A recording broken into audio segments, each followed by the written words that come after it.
যতদিন না এই বাংলাদেশ গণমানুষের বাংলাদেশ হয়ে উঠছে, আমরা আমাদের অধিকারগুলো ফিরে না পাচ্ছি, সিস্টেমগুলো আবার নতুন করে পুনর্গঠিত না হচ্ছে, মানুষ যে মানবিক কিংবা তার সাংবিধানিক সুবিধাগুলো পায় সেগুলো যতদিন নতুন করে পাওয়া শুরু না হচ্ছে, ততদিন কোনোভাবেই এমন একটি বিজয় মিছিল করা প্রাসঙ্গিক নয়। এটি আমাদের স্পিরিটের সাথে যায় না, আমাদের এই ছাত্র জনতার অভ্যুত্থানের চেতনার সাথে যায় না।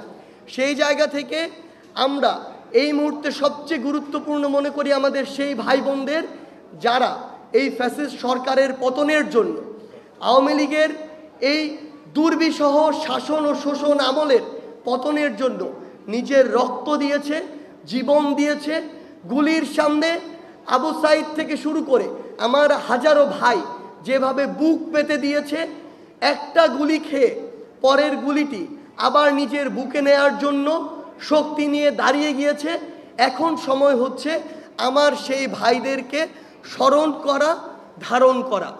সেই জায়গা থেকে আমরা মনে করি যে আগামীকালকে 5 সেপ্টেম্বর পুরো বাংলাদেশের প্রত্যেকটি জেলা, প্রত্যেকটি উপজেলা, প্রত্যেকটি ইউনিয়ন থেকে শুরু করে মহানগরের প্রত্যেকটি সেক্টর যেভাবে এক একটি যুদ্ধের সেক্টর হয়ে উঠেছিল সেই 5ই আগস্টের দিন কিংবা তার পূর্বের দিনগুলোতে, সেভাবে আগামীকালকে আবারও আমার ওই শহীদ ভাইদের স্মৃতিকে, স্পিরিটকে নিজের মধ্যে ধারণ করে আমার ওই যে আহত ভাইগুলো এখনো হাসপাতালের বিছানায় কাতরাচ্ছে, আমার যে ভাই বোনগুলো তাদের হাত হারিয়েছে, পা হারিয়েছে, চোখ হারিয়েছে, তাদেরকে স্মরণ করে, তাদের স্মৃতিকে ধারণ করে আমরা আগামীকাল 5 সেপ্টেম্বর আমাদের ছাত্র জনতার অভ্যুত্থানের 1 মাস পূর্তি উপলক্ষে আমরা একটি শহীদি মার্চ করতে চাই।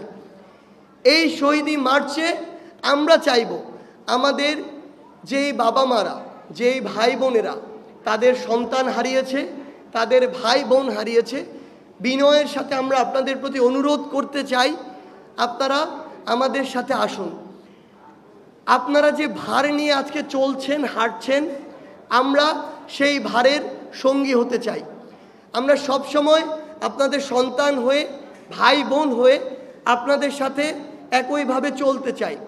সেই জায়গায় আমরা চাইব পুরো বাংলাদেশের ছাত্র জনতা আবারও তাদের প্রত্যেকের জায়গা থেকে তারা এই শহীদি মার্চে অংশগ্রহণ করবে, যেখানে আমার শহীদ ভাইদের ছবি থাকতে পারে ফেস্টুনে। আমার শহীদ ভাইরা যেই চেতনাকে, যেই স্পিরিটকে ধারণ করে নিজের জীবন দিয়েছে সেই কথাগুলো থাকতে পারে। আমরা যে ওই ফ্যাসিস্ট যে কোনো সরকারকে আর কোনো দিন গ্রহণ করতে প্রস্তুত নই, আমরা যে তাদেরকে ঘৃণা ভরে প্রত্যাখ্যান করছি, করব, সেই মেসেজগুলো থাকতে পারে। আমরা অন্তর্বর্তীকালীন সরকারের কাছে কি চাই সেই বার্তাগুলো থাকতে পারে। আমরা কেমন বাংলাদেশ চাই সেই কথাগুলো থাকতে পারে। কিংবা আইন শৃঙ্খলা রক্ষাকারী বাহিনী থেকে শুরু করে ইভেন ইফ বৈষম্য বিরোধী ছাত্র আন্দোলনের কাছে আগামীতে আমরা কি চাই, কিভাবে নতুন একটি আমরা পলিটিক্যাল সেটেলমেন্ট চাই, আমরা কোন পথে যেতে পারি, আপনার সেই ভাবনাগুলো, সেই চিন্তাগুলো থাকতে পারে, আপনার সেই প্রশ্নগুলো থাকতে পারে। আমরা ব্যানারে, ফেস্টুনে, প্লে কার্ডে সেই জিনিসগুলো দেখতে পাই এবং দেখতে চাই। এবং আমরা আমাদের ছোট ভাই বোনেরা যারা রয়েছেন কিংবা যারা বড়রা রয়েছেন, যারা ছবি আঁকেন, ছবি এঁকে নিজের মনের ভাব প্রকাশ করেন, আমরা সেগুলো দেখতে চাই।